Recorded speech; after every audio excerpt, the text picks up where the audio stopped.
CM గారి సభలు చూస్తున్నారా? బస్ యాత్ర చూస్తున్నారా? చూస్తున్నామండి. ఏమనిపిస్తుంది వైజాగ్ ప్రజలకు? ఏమనిపిస్తుంది మీకు ఆ సభల్ని మీటింగ్? ఆ సభల్ని మీటింగ్ని చూస్తూ ఉంటే మళ్ళీ జగన్మోహన్ రెడ్డి గారే సీఎం అవుతారనేసి కోరుకుంటున్నాం సార్.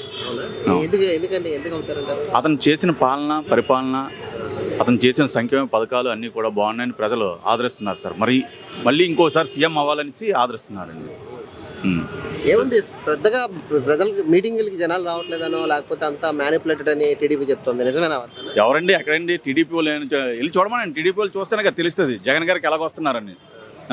అంతేగాని ఏదో ఎక్కడో 4 కుర్చీలు ఖాళీగా ఉన్నాయనేసి ఆ టీడీపీ వాళ్ళగా మీటింగ్లో ఎక్కడెక్కడ చూస్తున్నారు కదా కుర్చీలు ఎలా ఖాళీగా ఉంటున్నాయో, అదే జగన్మోహన్ రెడ్డి గారి మీటింగ్ చూడండి ఎలాగుంటుందో. ప్రజలతోటి పూల దండలతోటి పూలతోటి స్వాగతాలు పలుకుతూ ప్రజలు ఆదరిస్తున్నారండి అందరూ.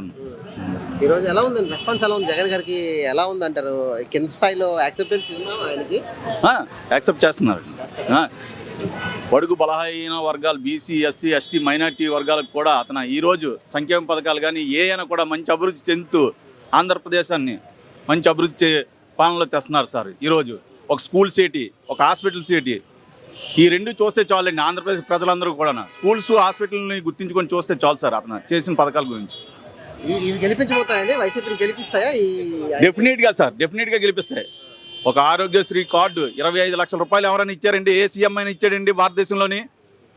మొట్టమొదటి సీఎం మన ఆంధ్రప్రదేశ్ సీఎం వైఎస్ జగన్మోహన్ రెడ్డి గారే ఇచ్చారండి. ఇది ఎలా ఉండబోతుంది? కింద ముగ్గురు కలిసి వస్తున్నారు, జగన్ గారు సింగిల్గా వస్తున్నారు. ఎలా ఉండబోతుంది సార్? జగన్ పులి ఎప్పుడు పులిలాగా వస్తుంది సార్. 3 వచ్చినా కూడా కుక్కలేనండి. 3 కుక్కల కింద వస్తాయండి. పులేనండి. ఎలా ఉండబోతుంది విశాఖ నార్త్ సంబంధించి? నార్త్ కాన్స్టిట్యున్సీ కదా, ఎలా ఉండబోతుందండి? ఏం చెప్తారు సార్? నార్త్ అయితే కేకే రాజు గారికి అత్యధిక మెజార్టీతో గెలుస్తారు సార్. ప్రజలందరూ ఆదరిస్తున్నారు. అతని సంక్షేమ పథకాలు కానీ అభివృద్ధి పథకాలు కానీ ఏదైనా ఏ వార్డులోకి వెళ్ళినా 17 వార్డుల్లోని కేకే రాజు గారి పేరు తెలియని వ్యక్తి ఎవరు లేరు సార్.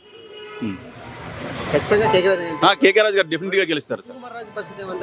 కృష్ణకుమార్ రాజు గారు గతంలో ఏదో మాజీ ఎమ్మెల్యే అనుకుంటాను, మళ్ళీ ఇప్పుడు వచ్చారు గవర్నమెంట్, మళ్ళీ ఇప్పుడు టికెట్ ఏదో ప్రకటించినట్టు ఉంది అతనికి. ఇప్పుడు కనబడుతున్నారు తప్ప మా కేకే రాజు గారు జగన్మోహన్ రెడ్డి గారు సీఎం అయ్యాక ఓడిపోయినా కూడా నిరాశ పడకుండా ప్రజల్లో ఉండి ప్రతి కార్యక్రమం కూడా సంక్షేమ పథకాలు కానీ అయినా కూడా అభివృద్ధి చేయిస్తూ వార్డులో మంచి అభివృద్ధి చేయిస్తూ ప్రజల్లోనే ఉన్నారు సార్. అతను నిరాశ పడకుండా, ఓడిపోయినా నిరాశ పడకుండా గెలుస్తారండి. డెఫినెట్గా గెలుస్తారు. జగన్మోహన్ రెడ్డి సీఎం గారు. ఎన్ని సీట్లు వస్తాయి? 175 వస్తాయి సార్. గెలిపించుకుంటారా ప్రజలుగా మీరు? గెలిపించుకుంటాం సార్, అందరం గెలిపించుకుంటాం. అతనే కావాలండి సీఎం కింద మళ్ళీ.